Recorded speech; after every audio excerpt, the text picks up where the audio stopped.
तो यार आज हम इस वीडियो में बात करने वाले हैं कि आखिर वन पीस में वानो आर्क के बाद कौन सा आर्क शुरू होता है और कैसे इस आर्क में गियर 5 लूफी का सामना होता है रॉब लूसी से, जिसकी की अवेकनिंग हो चुकी है, बंदा और भी ज्यादा स्ट्रांग बन चुका है। So if you are interested keep watching.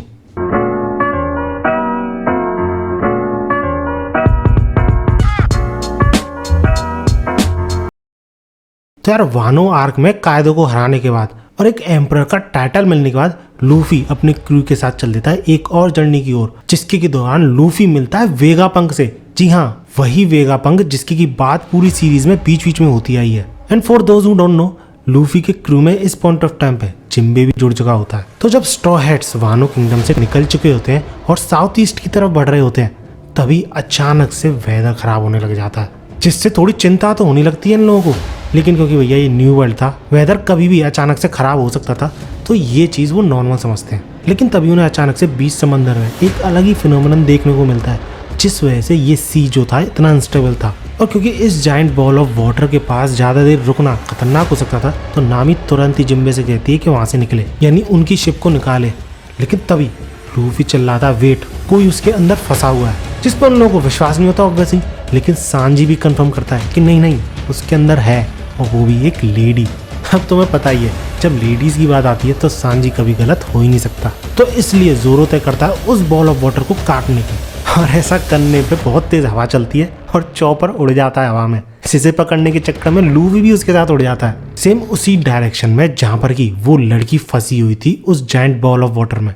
अब लूफी जैसे तैसे स्ट्रेच होके चॉपर और उस बच्ची को बचा लेता है, लेकिन वो बच्ची अभी भी घबराना बंद नहीं कर रही थी, क्योंकि जिस चीज से उसे सबसे ज्यादा खतरा था, डर लग रहा था, वो चीज अभी भी वहां पे प्रेजेंट थी, जिस वजह से वो जल्दी से जल्दी सारे स्ट्रॉ हैट्स से नीचे देखने को बोलती है।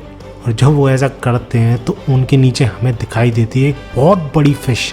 लेकिन सही टाइम पे पता लगने की वजह से वो जैसे तैसे बच जाते हैं, लेकिन उन्हें अपनी आंखों पे यकीन नहीं हो रहा होता है कि इतनी बड़ी फिश, और वो भी मेटल की।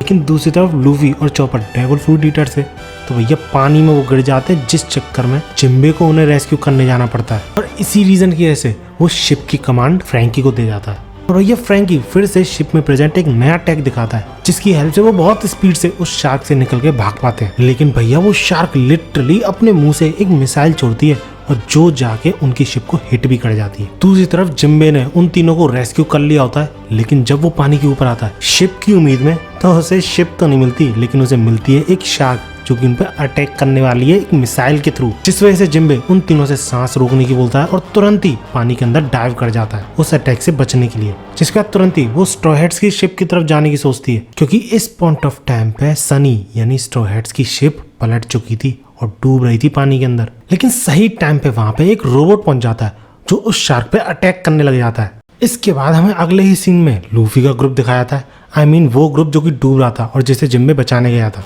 जो कि समहाउ मैनेज कर पाते हैं बचना उस शार्क से, और एक गुफा में होते हैं। जिसके बाद वो लड़की ये रिवील करती है कि वो और कोई नहीं, लूफी की ही जनरेशन यानी वर्स्ट जनरेशन का पार्ट है, जो कि 2 साल पहले सवोडी आइलैंड पे भी थी। अब वैसे तो वो लूफी को अपना एनिमी मानती थी, क्योंकि ऑब्वियसली वो दोनों पायरेट थे और अपने अपने पायरेट ग्रुप के कैप्टन भी थे।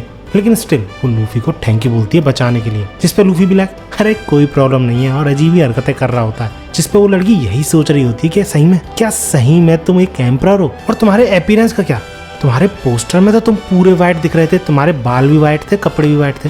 जिस पे लूफी भी लाइक अरे वो ऐसा तो मैं जब बन जाता हूँ, जो मैं कम्प्लीटली फ्री हो जाता हूँ। जिस पे ये लड़की यानी बोनी भी लाइक क्या मतलब, लेकिन फिर भी अपनी बात को कंटिन्यू करते हुए वो ये बोलती है कि तुम्हें अपनी क्रू की चिंता नहीं है, उनका क्या हुआ है, वो कहाँ है, किस हालत में। जिस पर लूफी हंसते हुए अभी भी ये बोल रहा था अरे कोई प्रॉब्लम नहीं है, वो अपने आप देख लेंगे अपना। लेकिन बोनी यानी इस लड़की को अभी भी विश्वास नहीं हो रहा होता है कि एक तो ये एम्परर है, ऊपर से ये अपने साथ नाइट ऑफ द सी को लेके चल रहा है, यानी जिम्बे को, जो कि वॉरलॉर्ड रह चुका है। इसके बाद बातों ही बातों में ये पता चलता है कि बोनी अकेली यहाँ पर आई है बिना कोई क्रू के, और वही जो मॉन्स्टर था शार्क वाला, उसी की वजह से वो डूब रही थी उसकी शिप चकनाचूर होने के बाद। जिसके बाद बोनी को यानी इस लड़की को भूख लगती है और वो खाने की सोचती है कि खाने की व्यवस्था कैसे हो। तो इस पर लूफी और चॉपर ये बोलते हैं हाँ यार भूख तो लग रही है, चलो किसी रेस्टोरेंट चलते हैं।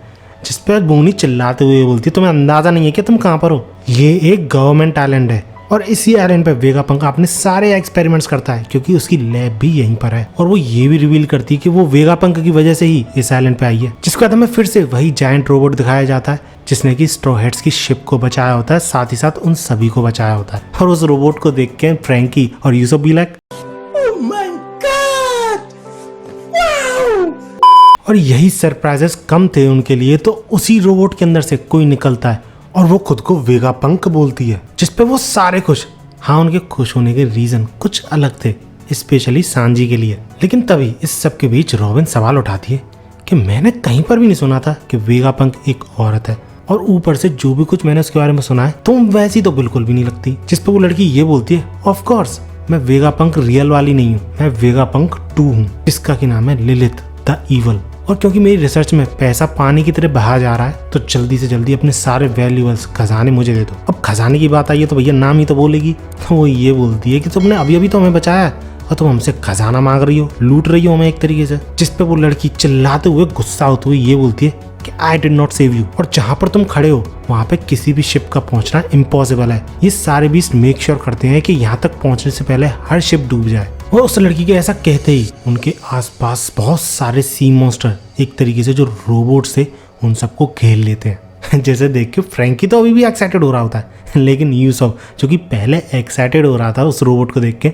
फटने लग जाती है उसकी। जिसके बाद उस लड़की पे कोई कॉल करता है और वो ये बोल रहा होता है कि तुम्हारे अंदर कोई भी साइंटिस्ट वाला प्राइड है नहीं क्या, कि तुम एक लुटेरों से लूट रही हो। जिसके रिप्लाई में वो ये बोलती है कि हाँ प्राइड ही तो है जो कि सारे एक्सपेरिमेंट्स के बजट्स को फुलफिल करता है ना। जिसके बाद कॉल की दूसरी तरफ से ये आवाज आती है कि तुम बहुत बड़ी गलती कर रही हो उन सभी को अंडर एस्टिमेट करके, क्योंकि ये कोई आम पायरेट का ग्रुप नहीं है, ये स्ट्रॉ हैट्स हैं जिनका की कैप्टन अभी अभी एम्परर बना है। जिसपे वो हंसते हुए मुस्कुराते हुए और सिचुएशन की गहराई को इग्नोर करते हुए ये बोलती है कि हाँ मुझे पता है ना, तभी तो मैं इधर आई हूँ इनसे सोना लूटने। और अपनी बात कंटिन्यू करते हुए वो यही बोलती है कि मिस्टेक, कौन सी मिस्टेक की बात कर रहे हो तुम।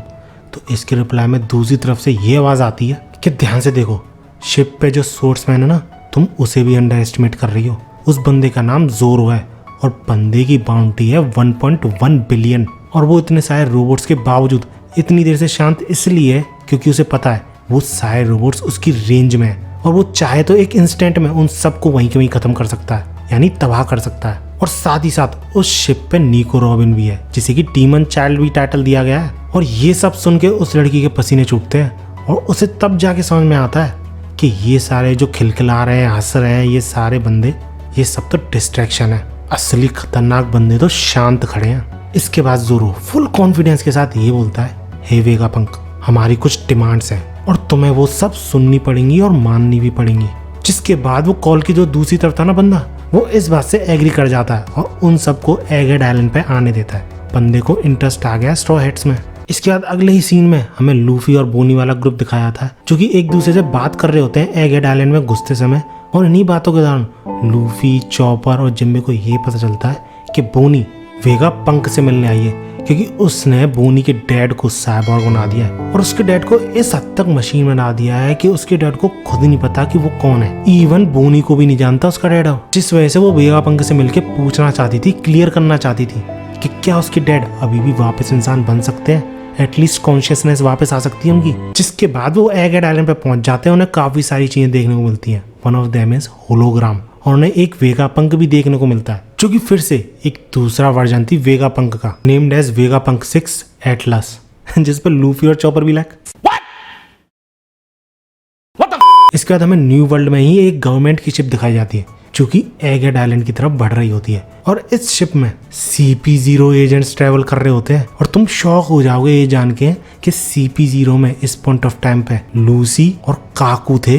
देख रहे हो, बंदों ने इतनी प्रोग्रेस करी है कि वो CP9 से सीधे CP0 में पहुंच गए। और इन दोनों के साथ एक और लेडी होती है जिसका की नाम होता है स्टसी, जो भी है। अब लूसी के कहने पर काकू पूरा मिशन एक्सप्लेन करता है उसे, यानी एक टाइप से सपनी बताता है। जिसके बाद काकू अपनी बात शुरू करते हुए ये बोलता है कि रियलिटी में सिर्फ एक ही वेगापंक है, लेकिन क्योंकि वो बहुत बड़ा जीनियस है और उसके पास टाइम नहीं है हर छोटी छोटी चीज पे काम करने के लिए, तो उसने सोचा क्यों ना खुद ही के जैसे कुछ और लोग क्यों ना बनाए जाए। तो इसलिए उसने अपनी पर्सनैलिटी से लेके 6 वेगापंक बना दिए, क्योंकि अगर एक साथ मिलके काम करें तो वेगापंक के बराबर काम कर सकती हैं। जिस पे लूसी भी लाइक अगर मैं इस चीज़ पे विश्वास ना करूँ तो पागल मैं कहलाऊंगा है। और अपनी बात को कंटिन्यू करते हुए वो ये भी बोलता है, और वैसे भी एक साइंटिस्ट क्या ही प्रॉब्लम खड़ी कर लेगा हमारे लिए, बस हमें इस चीज़ को लौटाना है और सारे वेगापंक्स को एलिमिनेट करना है, बस यही ना। जिसकी रिप्लाई में काकू ये बोलता है कि हाँ ये तो करना ही है, लेकिन साथ ही साथ हमें उसकी लैब का भी ध्यान रखना है कि उसे कोई डैमेज ना पहुंचे, क्योंकि उसके अंदर काफ़ी सारी वैल्यूएबल चीज़ है। और इसी पैनल में हम इन तीनों के साथ में खड़ा हुआ एक बहुत जायंट टाइप रोबोट सा देखते हैं, जो कि कुमा की तरह दिख रहा होता है और वन ऑफ दी पैसिफिस्टा होता है, नए वर्जन वाला। इसके बाद हमें दिखाया जाता है फिर से लूफी वाला ग्रुप, जो कि पेट भर खाना खा चुका होता है और फ्यूचरिस्टिक कपड़े भी पहन चुका होता है। लेकिन इतने में ही कुमा जैसे दिखने वाला पैसिफिस्टा वहाँ पे पहुँच जाता है जो कि लूफी के ग्रुप पे अटैक करने लग जाता है, ये बोलते हुए कि बिना पैसे खाया और ऊपर से साथ ही साथ क्लॉथ्स भी पहने, वो भी बिना पैसे दिए जी हाँ, ये इन सब का स्वागत नहीं हो रहा था, उन सारी चीज़ों की प्राइस थी जो कि लूफी को देनी थी, और नहीं देने पे भैया पुलिस आ जाती है और क्या। और जब लूफी उस पर अटैक करने जा रहा होता है तो बोनी से रोक देती है और लूफी के रीजन पूछने पे वो ये बोलती है, डैट्स माय डैडी। जिस पे लूफी, चॉपर और जिम्बे तीनों शॉक्ड, क्योंकि उन्हें बिल्कुल भी अंदाजा नहीं था कि कुमा बोनी का पापा था। जिसके बाद वो गिड़गड़ाते हुए रोते हुए ये बोलती है कि प्लीज प्लीज मेरे डैडी को हर्ट मत करो, मत मारो उन्हें। इसके बाद अगले ही सीन में हमें लॉ और ब्लैक बियर्ड की फाइट दिखाई जाती है। If you want that fight let me know in comments.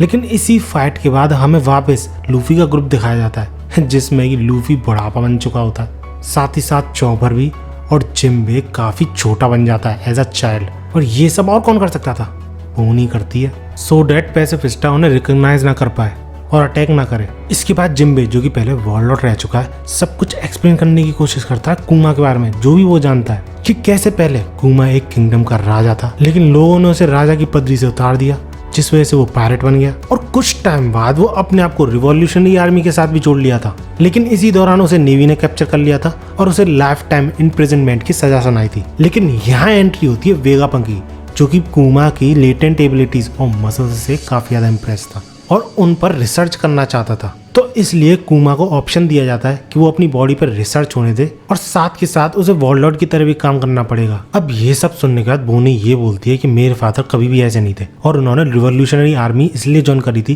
क्योंकि वो वर्ल्ड गवर्नमेंट को हेट करते थे और इसलिए वो कभी भी उनके लिए काम नहीं करेंगे। उनका सिर्फ फायदा उठाया गया है साइंस के नाम पर। इसके बाद हमें टीम सनी यानी बाकी के स्ट्रॉयड्स दिखाए जाते हैं, जिनको कि ये ह्यूज रोबोट कहीं ले जा रहा होता है। जिसके बाद ये सारे भी उस वेगापंक यानी इस लड़की की हेल्प से फ्यूचरिस्टिक अटायर में आ जाते हैं। लेकिन इसी दौरान हमें एक कम्युनिकेशन दिखाई जाती है, जिसमें कि वही वेगापंक यानी नंबर 1 वेगापंक ये बोल रहा होता है कि जीनियस होने का ये भी मतलब है कि तुम फ्यूचर देख सको। जिसकी वजह से दूसरी तरफ से आवाज आती है, what do you mean Vegapunk.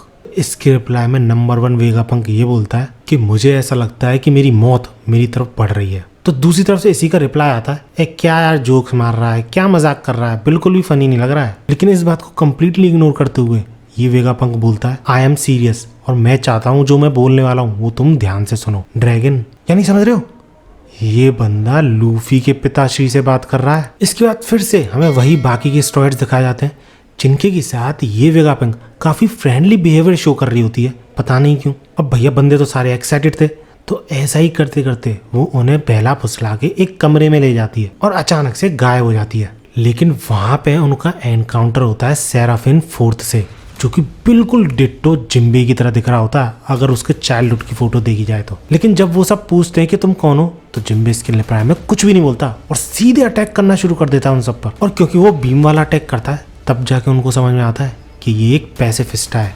अब ये सारी चीज देखने के बाद यूज़ो फ्रीक आउट हो रहा होता है कि ये सब तो सेटअप था, मुझे पता था गवर्नमेंट हमारे साथ इतना अच्छा कर ही नहीं सकती, हमें इस तरीके से वेलकम कर ही नहीं सकती। और जब नामी उस सेराफिन का सामना करने जा रही होती है तो वो अपनी एक ऐसी पावर दिखाता है जो कि डेविल फ्रूट ईटर्स के पास होती है। सिर्फ बंदा ग्राउंड में स्विम करने लग जाता है, जैसा कि फ्रैंकी के साथ हुई फाइट में इसने किया था।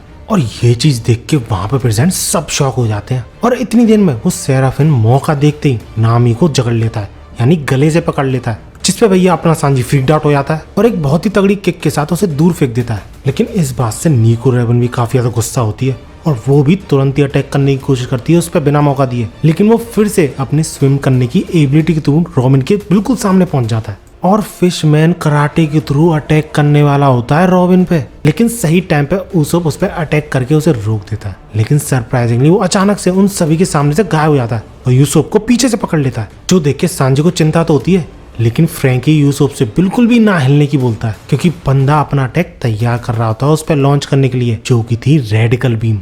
और इस बीम से हम एक रोबोट को शॉक होते हुए देखते हैं, जो कि यही सोच रहा होता है कि ये बंदा है कौन, अपने हाथों से बीम छोड़ रहा है। और ये चुट्टन मियाँ भी और कोई नहीं, वेगापंक था, number 3, named as Edison the thinker. इसके बाद हमें एक और वेगापंक दिखाया जाता है, named as Pythagoras the wise, जो कि ये बोल रहा होता है एडिसन वाले वेगापंक से कि डेटा के चक्कर में तुम रोज रोज ऐसी हरकतें मत किया करो जिससे कि हमारा नुकसान होता रहे। यानी समझ रहे हो, ये सब स्ट्रॉ हैट्स के साथ इसलिए किया जा रहा था जिससे कि उनकी फाइट के ऊपर डेटा कलेक्ट करा जा सके। लेकिन क्योंकि उस फाइट का माहौल थोड़ा गर्म होता जा रहा था, क्योंकि नामी का गला पकड़ लिया गया था, तो इसलिए Vegapunk first, named as Shaka good, बीच में ही कूद पड़ता है और ये बोलता है उन सबसे कि बहुत हुआ, आप डेटा कलेक्ट करना है, इतना काफी होगा मेरे ख्याल से। और खुद को स्ट्रॉ हैट से इंट्रोड्यूस करा के ये पूछता है उनसे, ये जगह फ्यूचरिस्टिक लगती है तुम्हें? तो भैया इस पे सारे लोग एग्री करते हैं, ऑब्वियसली जो सारे रीडर्स होंगे वो भी एग्री करते होंगे। लेकिन शाका ये बोलता है कि क्या हो अगर मैं तुमसे बोलूं कि ये जगह फ्यूचर नहीं पास्ट था, क्योंकि according to these all Vegapunks and original Vegapunk, एक सिटी एग्जिस्ट करा करती थी 900 ईयर्स पहले, जिसकी की टेक्नोलॉजी इस एगहेड आइलैंड की टेक्नोलॉजी को राइवल करती थी। और इस चीज का सबूत दिखाते हुए हमें लूफी वाला ग्रुप दिखाया था, जो कि जंक यार्ड में ही घूम रहे थे, लेकिन उन्हें वहां पे एक बहुत ही एडवांस्ड रोबोट दिखता है। लेकिन उन्हें ये समझ में नहीं आ रहा होता है कि इतना एडवांस्ड रोबोट इतना पुराना क्यों दिख रहा है। या यू गॉट इट राइट, ये रोबोट उसी सिविलाइजेशन का है जो कि 900 ईयर्स पहले एग्जिस्ट करती थी। इसके बाद रॉबिन और शाका यानी वेगापंक फर्स्ट के बीच में काफी सारी बातें होती हैं, जिससे वर्ल्ड सेंचुरी के बारे में काफी सारी चीजें रिवील भी होती हैं कि कैसे फ्यूचरिस्टिक किंगडम वर्ल्ड सेंचुरी से पहले एग्जिस्ट करता था, लेकिन इस किंगडम के और बाकी के 20 किंगडम के बीच में जंग छिड़ गई थी, जो कि एट द एंड वो 20 किंगडम जीत गए थे और उसके बाद जाके वर्ल्ड गवर्नमेंट की स्थापना हुई थी। और बाद में कोई रिवेंज लेकर ना आए, इसलिए वर्ल्ड गवर्नमेंट ने उस किंगडम का नामो निशान मिटा दिया हिस्ट्री से, जिसपे सारे स्ट्रॉ हैट्स शॉक्ड। जिसके बाद इन्हीं बातों में उन स्ट्रॉ हैट्स को ये भी पता चलता है कि कोई भी अगर इस वर्ल्ड सेंचुरी के बारे में या फिर इस किंगडम के बारे में जानने की कोशिश करता है तो उसको एग्जीक्यूट करने का स्टेट ऑर्डर है। और यही रीजन था कि ओहारा यानी निको रॉबिन का होम आइलैंड को डिस्ट्रॉय करा गया था, क्योंकि उन्हें वर्ल्ड सेंचुरी के बारे में पता चल गया था, इस किंगडम के बारे में पता चल गया था। लेकिन यही वेगापंक यानी शाका ये भी रिवील करता है कि ऐसा नहीं है कि ओहारा की सारी चीजें डिस्ट्रॉय होगी, उनकी विल अभी भी जिंदा है, क्योंकि उन्होंने जितनी सारी रिसर्च की थी वो जैसे तैसे करके सरवाइव कर गई हैं। उन्होंने एंड में जो किया स्ट्रगल और एक जायंट की हेल्प से, और ये जायंट वही है जिसने कि निको रॉबिन को बचाया था। और इस वेगापंक को इसलिए पता है क्योंकि ओहारा पे पास्टर कॉल होने के बाद ओरिजिनल वेगापंक वहां पे विजिट करने गया था और ये सब चीजें उसने अपनी आंखों से होती हुई देखी थी। और साथ ही साथ वहां पे उसने मंकी डी ड्रैगन को भी देखा था, जो कि वहीं पर तय करता है उसी इंसिडेंट के बाद कि वो एक ऐसी आर्मी बनाएगा जो गवर्नमेंट को तगड़ी टक्कर दे सके, फाइट बैक कर सके। और जब रॉबिन को ये पता चलता है कि वो जायंट अभी भी जिंदा है तो रॉबिन खुशी के आंसू रो देती है। इसके बाद हमें लूफी वाला ग्रुप ही दिखाया जाता है, जो कि समहाउ उस जायंट रोबोट को चालू करने की कोशिश कर रहे होते हैं through some kind of command. लेकिन तभी अचानक से वेगापंक उसके अंदर से निकले आता है। इसके बाद बोनी वेगापंक से ये पूछती है कि तुम्हारे साथ हुआ क्या है, तुम्हारा बड़ा सा सिर कहाँ गया जो कि लाइट बल्ब जैसा दिखता था, और तुम्हारा सिर ये कटा हुआ कैसे है, एप्पल कैसे लटक रहा है तुम्हारे सिर पे। तो इस पे वेगापंक एक्सप्लेन करता है कि भैया मैंने ब्रेन फ्रूट खाया है, जिस वजह से मैं कितनी भी नॉलेज ले सकता हूँ, उन सारी नॉलेज के जो डेटा है उसको स्टोर कर सकता हूँ अपने दिमाग में। बट प्रॉब्लम ये है कि मेरा हेड भी उसी हिसाब से ग्रो होगा जिस हिसाब से मैं नॉलेज स्टोर करूंगा, और मेरा सिर काफ़ी बड़ा हो जाने की वजह से मुझे वो काटना पड़ा और उसको एक बड़ी सी जगह में स्टोर करना पड़ा। और ये जो एप्पल सा लग रहा है ना, ये एक तरीके से एंटीना है जिसके के थ्रू वो अपने ब्रेन से कनेक्ट रहता है, ब्रेन वेव्स के थ्रू।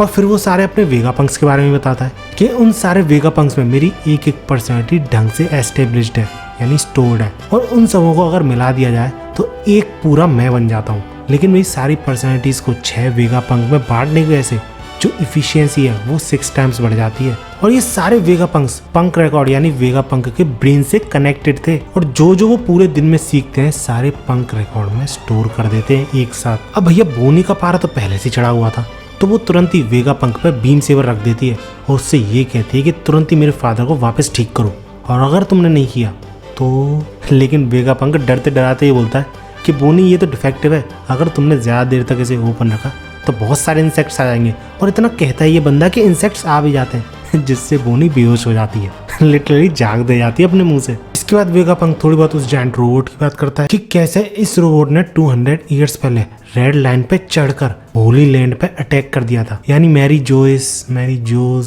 जो भी है उस पर अटैक कर दिया था। जिसके बाद गवर्नमेंट ने इसे पूरी तरह डिस्ट्रॉय करने की तो कही थी, लेकिन वर्ल्ड में प्रेजेंट साइंटिस्ट ये नहीं चाहते थे, क्योंकि भैया रिसर्च करना चाहते थे। इसके बाद वेगापंक लूफी से रिक्वेस्ट करता है कि अच्छा हुआ तुम आ गए, मेरी किस्मत अच्छी थी, क्या तुम मुझे एगहेड आइलैंड से बाहर निकाल सकते हो। और उसका ऐसे कहने का रीजन ये था कि CP0 एगहेड आइलैंड पे पहुंच चुकी थी। और जब सारे वेगापंक्स को इन्फॉर्म करा जाता है कि CP0 एजेंट्स आ चुके हैं, जिसको की लीड करा लॉब लूसी, तो इन वेगापंक से ज्यादा जिनको की मारने आ रहे हैं वो ये दोनों यानी यूसोप और नामी घबरा जाते हैं। लेकिन वेगापंक नंबर 1 यानी शाका ये बोलता है कि उनसे कहो कि सेराफिन को वहीं पे उतारें और तुरंत लौट जाएं, और वो अगर ऐसा नहीं करते हैं तो लड़ने के लिए यानी फाइट बैक करने के लिए तैयार रहो। जिस पे स्ट्रॉ हेड शॉक्ड। अब एग्जैक्टली सेम चीज CP0 से बोलता है पंक नंबर 4, लेकिन इस चीज पे CP0 थोड़े सरप्राइज। लेकिन उनमें से रॉब लूसी को थोड़ा थोड़ा एहसास हो जाता है कि लगता है इन्हें शक हो गया है कि हम इन्हें मारने आए हैं। लेकिन इसके रिप्लाई में रॉब लूसी ये बोलता है कि डॉक्टर वेगापंक,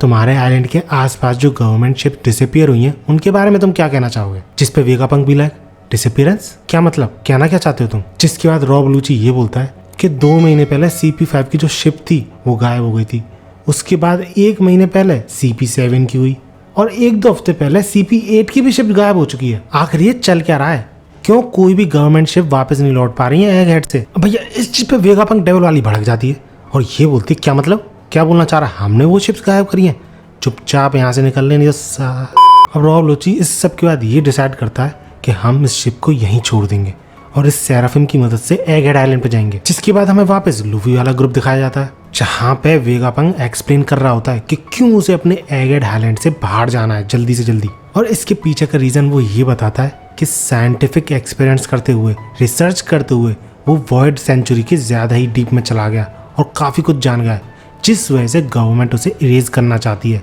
जस्ट लाइक ओहारा। और CP0 तो यहाँ पे पहुंच भी चुकी है। जिस पर लूफी थोड़ा कंफ्यूज, अरे ये CP0 कहाँ से आया, ये तो CP9 था ना। तो इस पे जिम्बे एक्सप्लेन करता है कि CP0 डिवीजन सबसे स्ट्रांग और सबसे खतरनाक डिवीजन है गवर्नमेंट की, और ऐसा कहा जाता है कि उसके मेंबर जहां भी जाते हैं सारी चीजें तहस नहस कर देते हैं। जब वेगापंक नंबर 1 ये देखता है कि उन्होंने अपनी शिप तक को सेक्रीफाइस कर दिया लड़ने के लिए, तो वो ये समझ जाता है कि लड़े बिना इस चीज को रिजॉल्व नहीं किया जा सकता। तो वो 3 सेराफिन छोड़ने के डिसाइड करते हैं उन CP0 एजेंट्स में। इसके बाद वापस हमें लूफी वाला ग्रुप दिखाया जाता है, जो कि एग्री कर जाता है इस बात पे कि वो एगहेड आइलैंड से बाहर निकालेगा वेगापंक को। जिसके बाद वेगापंक लिटरली उनकी आंखों के सामने से गायब हो जाता है, ये बोलते हुए कि तुम बॉनी को लेके जरा ऊपर आ जाओगे, क्योंकि ये एरिया बैटलफील्ड बनने वाला है। इसके बाद हम ये देखते हैं कि होलोग्राम वाला मॉन्स्टर CP0 के एजेंट्स पे अटैक कर देता है, और उसे देख के न्यूज़ लिटरली फट जाती है उनकी। इसलिए वो सब डेस्परेटली अटैक करना शुरू कर देते हैं उस पर। लेकिन स्टूसी जो कि वन ऑफ देम थी, वो ये बताती है कि कोई फायदा नहीं है सब करने का, क्योंकि वो होलोग्राम है।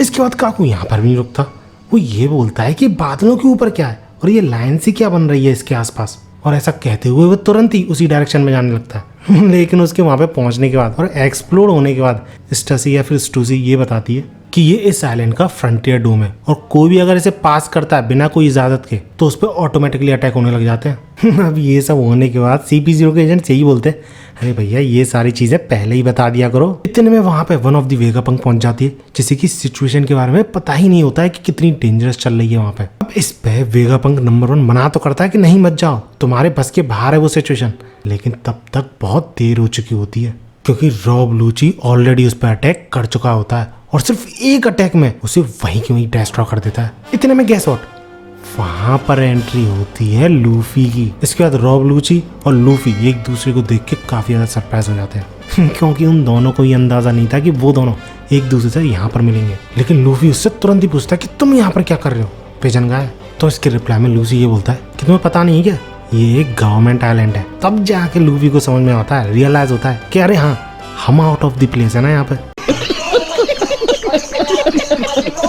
लेकिन भैया इस पॉइंट ऑफ टाइम पे लूफी कोई आम पायरेट नहीं था, वो एम्परर बन चुका था। और इसी रीजन के से काकू भी लूची से बोलता है अरे यार ये स्ट्रॉ हेड्स हो रहे हैं यहाँ पर, और इन्हीं के हाथ में बोनी भी है। बहरहाल जो भी है लूची हम इनको छू भी नहीं सकते, एटलीस्ट विदाउट ऑर्डर्स, क्योंकि ये ऑफिशियली एम्परर बन चुके हैं। इसके बाद लूफी जब डेस्ट्रॉयड पड़ी वेगापंक को देखता है वहाँ पे, तो काफी ज्यादा सरप्राइज हो जाता है और काफी ज्यादा गुस्सा भी होता है, क्योंकि उस लड़की ने उन्हें खाना दिया था। और अगले ही सीन में हम देखते हैं लूची और लूफी के बीच फाइट जिससे बच के ना सिर्फ वहाँ पे प्रेजेंट लोग, साथ ही साथ लूफी के खुद के क्रूमेट्स भी भाग रहे होते हैं। अब इस फाइट के दौरान लूफी तो अपनी गियर 5 स्टेट में था ही, अवेकन फॉर्म में था ही, लेकिन साथ ही साथ लूची भी अपनी अवेकन फॉर्म अनलॉक कर चुका था डेविल फ्रूट की, और इस फॉर्म में लूची काफी ज्यादा बैडेस लग रहा होता है। इसके बाद अगले ही सीन में हमें वापस वेगापंक दिखाया जाता है, जो कि बाकी के स्ट्रॉ हेड्स जहाँ पर थे वहां पर दौड़ता हुआ आता है और ये पूछता है शाखा से कि क्या वो वहां पर है, क्या स्क्रीन पे व्हाइट वॉरियर दिख रहा है। और जब वो वहां पे पहुंचकर स्क्रीन पे लूफी को देखता है तो वो नामी से ये पूछता है कि क्या तुम्हें पता है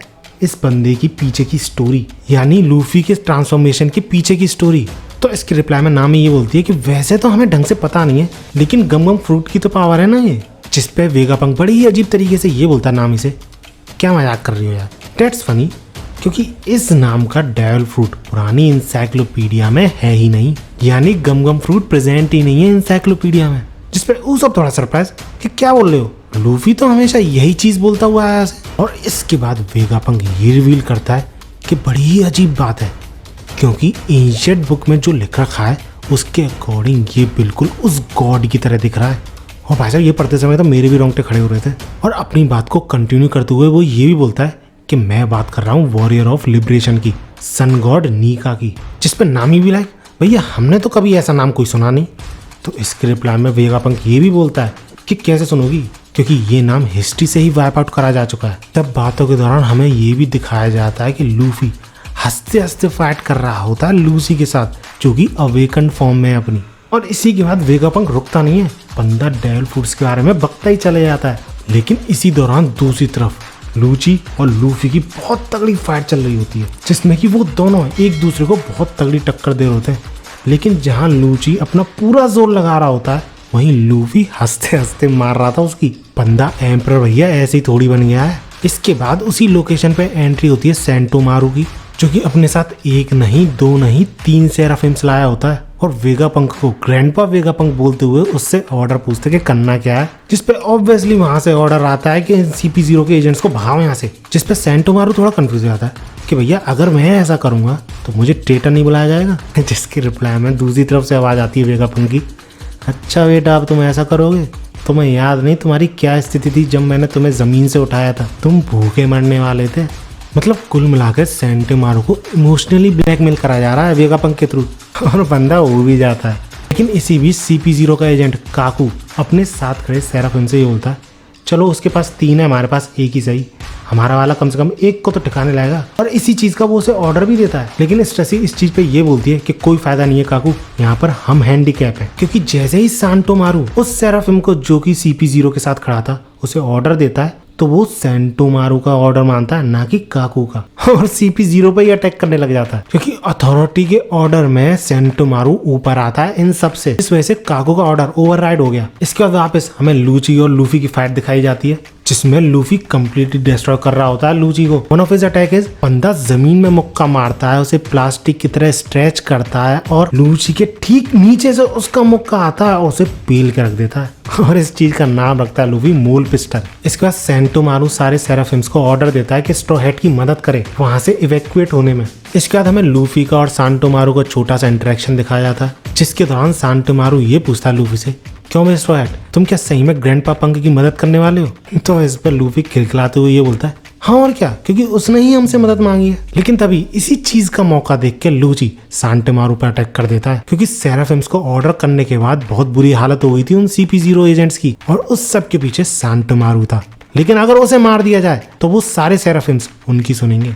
अब सेंटोमारू पे अचानक से हुए हमले से लूफी काफी ज्यादा शॉक हो जाता है और सॉरी बोलते हुए ये बोलता है कि सॉरी भैया, मेरे को इरादा नहीं था तुम्हें डिस्ट्रैक्ट करने का। लेकिन सेंटोमारू उस पर ये बोलता है कि मुझे अंडर एस्टिमेट मत करो, मैंने उसका अटैक पहले ही देख लिया था और मुझे लगा मैंने उसे ब्लॉक भी कर लिया, लेकिन पता नहीं कैसे।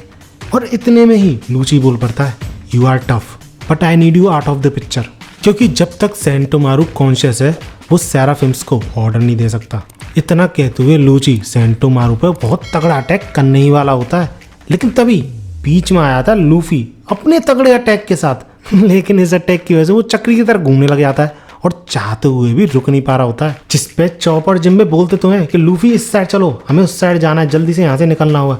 लेकिन लूफी दूसरी डायरेक्शन में जा रहा होता है। इतने में हमें बाकी सेराफिम्स दिखाए जाते हैं जो कि खटिया खड़ी कर रहे होते हैं CP0 एजेंट्स की। अब सेराफिम्स की ऐसी पावर्स को देख के स्क्रीन पे फ्रैंकी रोने लग जाता है कि भैया ये तो उसी बंदे की पावर्स हैं, क्या वो मर चुका है? लेकिन वेगापंक ये क्लियर कर देता है कि ऐसा नहीं है, वो इम्पेल डाउन में प्रिजनर है। जिस पे फ्रैंकी शॉक्ड, क्योंकि एक डेविल फूड की पावर सिर्फ एक ही बंदे में हो सकती है पूरे वर्ल्ड में, और उस डेविल फूड की पावर बाद में दूसरे में ट्रांसफर जब होती है जब वो पहला वाला बंदा मर जाए और दोबारा डेविल फूड जनरेट हो और दूसरा बंदा उसे खा ले।